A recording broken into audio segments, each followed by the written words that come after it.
And taking a look here at the Nets, there's been a lot of discussion about them in the offseason, and even though today won't count in the standings, still such an exciting day in the NBA, watching the teams take the court for the first time. The Toronto Raptors made the playoffs in 2014, Shaq, and I thought Dwayne Casey didn't get nearly the credit he deserved for the job he did with that team. As a player, there's two things you want from a coach. The first thing is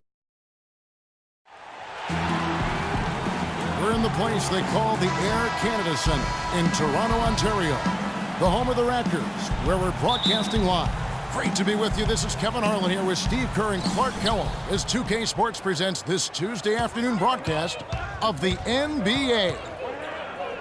We've got a chance here to set the floor, courtesy of Gatorade, all fueled up and ready to go for this one. So for Brooklyn now, down low, Kevin Garnett and Brook Lopez.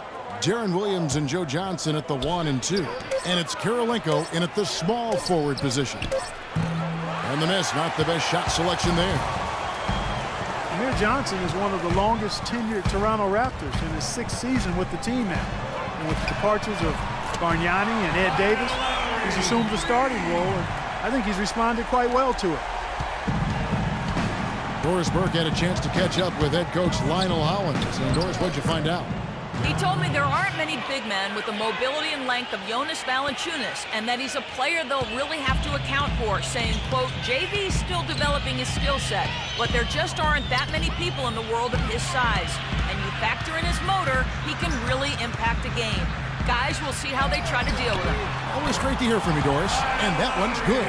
What a terrific job to get the release perfect that time. I thought it might get blocked or deflected, but nice stroke. Even with giving up a lot of size in that matchup, still able to get off a nice long-range shot there. Now here's Williams. Back to Lopez. Johnson outside. Outside Kirilenko. Back to Garnett. Outside Kirilenko. Feeds it to Williams. Lopez, a screen on Ross. Johnson, the pass to Garnett.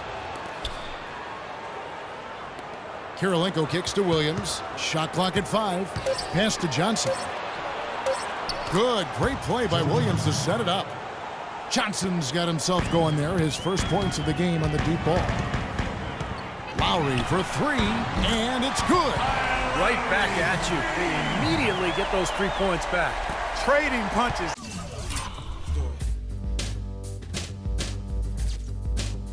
Yes, sir. That's how you answer. Williams dishes to Lopez. Williams has a screen for Lopez. Lopez a screen on Ross. Johnson kicks to Garnett. Takes the 13-footer. No luck. Now Toronto takes it the other way. Left side Lowry. And the layup falls.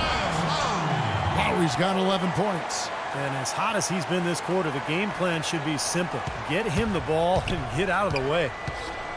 You know, the Toronto Raptors found themselves in an interesting position last season. A new front office. They were looking to hit the reset button, and so they trade away Rudy Gay and Andrea Bargnani, and the team actually played better than ever. Now here's Johnson.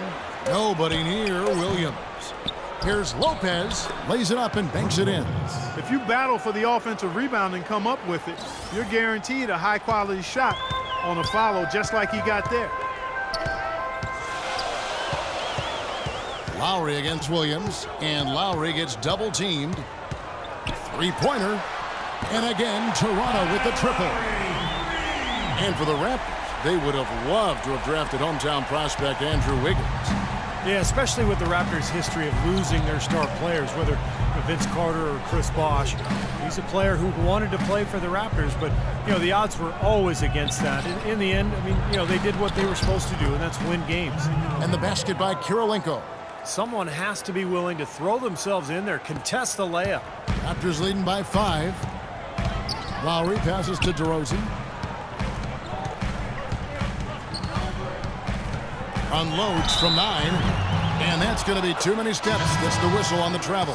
And a new group out there on the floor for the Nets.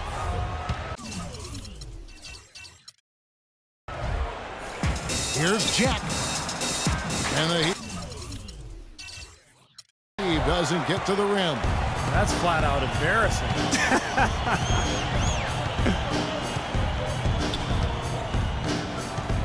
Ross against Jack. Offensive rebound. Again, Toronto. I'd like to know what his percentage is from that range. I mean, it's got to be sky high. Nets trail by 7.